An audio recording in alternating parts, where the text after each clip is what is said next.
Capítulo 7.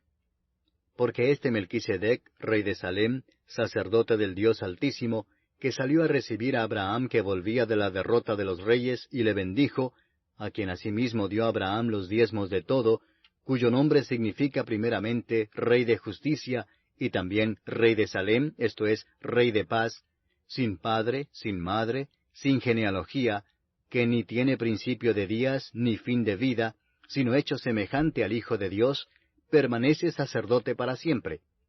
Considerad, pues, cuán grande era éste, a quien aún Abraham el patriarca dio diezmos del botín.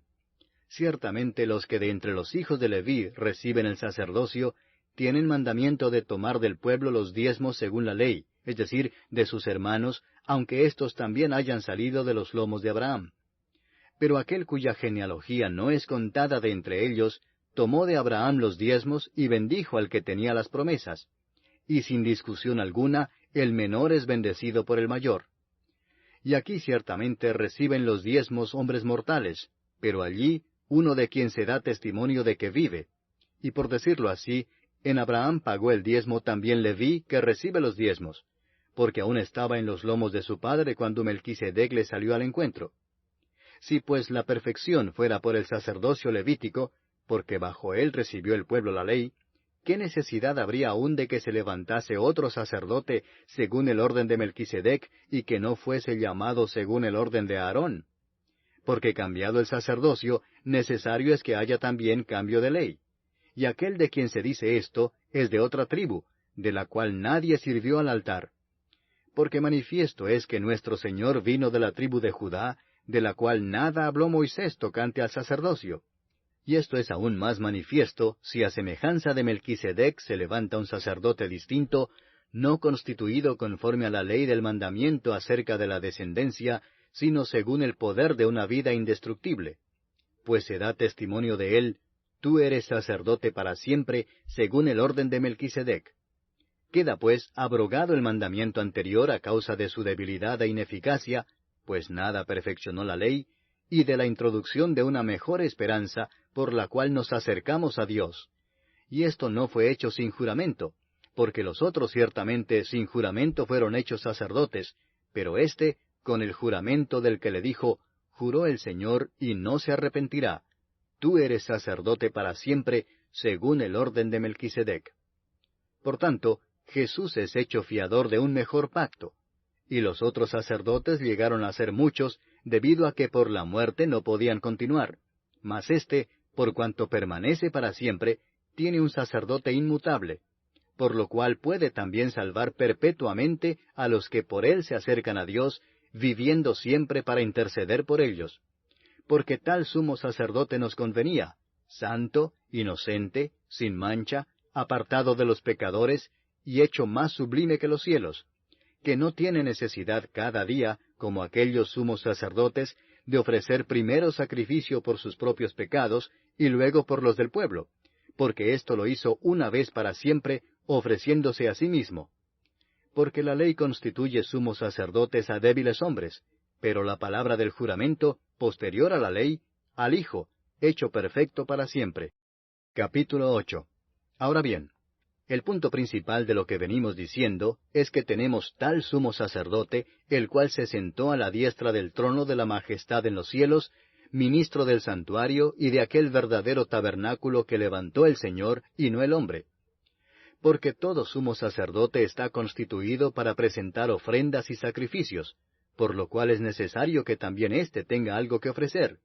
Así que, si estuviese sobre la tierra, ni siquiera sería sacerdote, habiendo aún sacerdotes que presentan las ofrendas según la ley, los cuales sirven a lo que es figura y sombra de las cosas celestiales, como se le advirtió a Moisés cuando iba a erigir el tabernáculo, diciéndole, mira, haz todas las cosas conforme al modelo que se te ha mostrado en el monte. Pero ahora, tanto mejor ministerio es el suyo, cuanto es mediador de un mejor pacto, establecido sobre mejores promesas. Porque si aquel primero hubiera sido sin defecto, ciertamente no se hubiera procurado lugar para el segundo. Porque reprendiéndolos dice, He aquí vienen días, dice el Señor, en que estableceré con la casa de Israel y la casa de Judá un nuevo pacto, no como el pacto que hice con sus padres el día que los tomé de la mano para sacarlos de la tierra de Egipto. porque ellos no permanecieron en mi pacto, y yo me desentendí de ellos, dice el Señor. Por lo cual, este es el pacto que haré con la casa de Israel después de aquellos días, dice el Señor. Pondré mis leyes en la mente de ellos, y sobre su corazón las escribiré, y seré a ellos por Dios, y ellos me serán a mí por pueblo. Y ninguno enseñará a su prójimo, ni ninguno a su hermano, diciendo, Conoce al Señor, porque todos me conocerán, desde el menor hasta el mayor de ellos, porque seré propicio a sus injusticias, y nunca más me acordaré de sus pecados y de sus iniquidades. Al decir nuevo pacto, ha dado por viejo al primero, y lo que se da por viejo y se envejece, está próximo a desaparecer. Capítulo 9. Ahora bien, aún el primer pacto tenía ordenanzas de culto y un santuario terrenal, porque el tabernáculo estaba dispuesto así. En la primera parte, llamada el lugar santo, estaban el candelabro, la mesa y los panes de la proposición. Tras el segundo velo estaba la parte del tabernáculo llamada el lugar santísimo, el cual tenía un incensario de oro y el arca del pacto cubierta de oro por todas partes, en la que estaba una urna de oro que contenía el maná, la vara de Aarón que reverdeció y las tablas del pacto, y sobre ella los querubines de gloria que cubrían el propiciatorio, de las cuales cosas no se puede ahora hablar en detalle. Y así dispuestas estas cosas, en la primera parte del tabernáculo entran los sacerdotes continuamente para cumplir los oficios del culto. Pero en la segunda parte, sólo el sumo sacerdote una vez al año, no sin sangre, la cual ofrece por sí mismo y por los pecados de ignorancia del pueblo, dando el Espíritu Santo a entender con esto que aún no se había manifestado el camino al lugar santísimo, entre tanto que la primera parte del tabernáculo estuviese en pie, lo cual es símbolo para el tiempo presente, según el cual se presentan ofrendas y sacrificios que no pueden hacer perfecto en cuanto a la conciencia al que practica ese culto, ya que consiste sólo de comidas y bebidas, de diversas abluciones y ordenanzas acerca de la carne, impuestas hasta el tiempo de reformar las cosas. Pero estando ya presente Cristo, sumo sacerdote de los bienes venideros, por el más amplio y más perfecto tabernáculo, no hecho de manos, es decir, no de esta creación, y no por sangre de machos cabríos, ni de becerros, sino por su propia sangre, entró una vez para siempre en el lugar santísimo, habiendo obtenido eterna redención.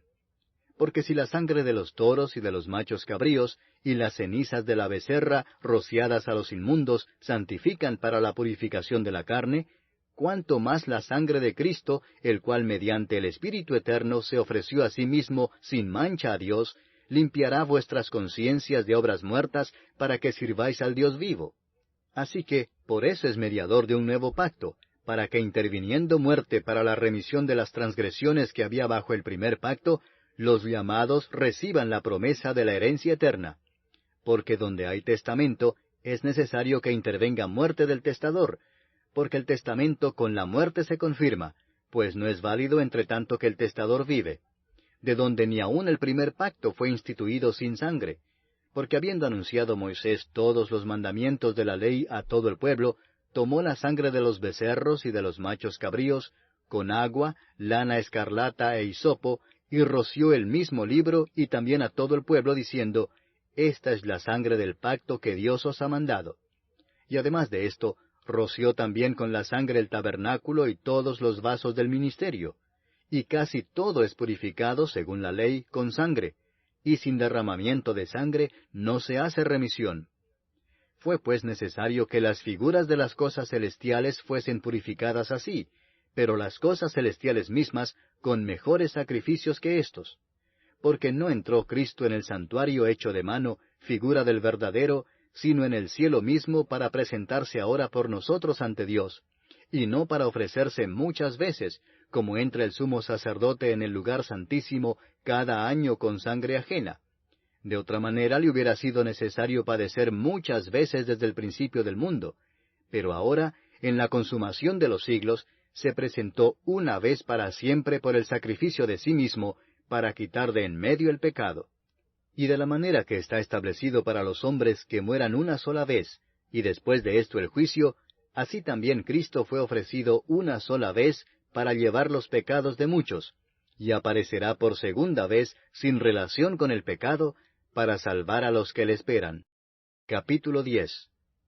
Porque la ley, teniendo la sombra de los bienes venideros, no la imagen misma de las cosas, nunca puede, por los mismos sacrificios que se ofrecen continuamente cada año, hacer perfectos a los que se acercan.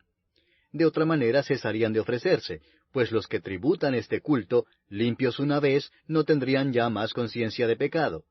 Pero en estos sacrificios cada año se hace memoria de los pecados, porque la sangre de los toros y de los machos cabríos no puede quitar los pecados. Por lo cual, entrando en el mundo dice, sacrificio y ofrenda no quisiste, mas me preparaste cuerpo. Holocaustos y expiaciones por el pecado no te agradaron.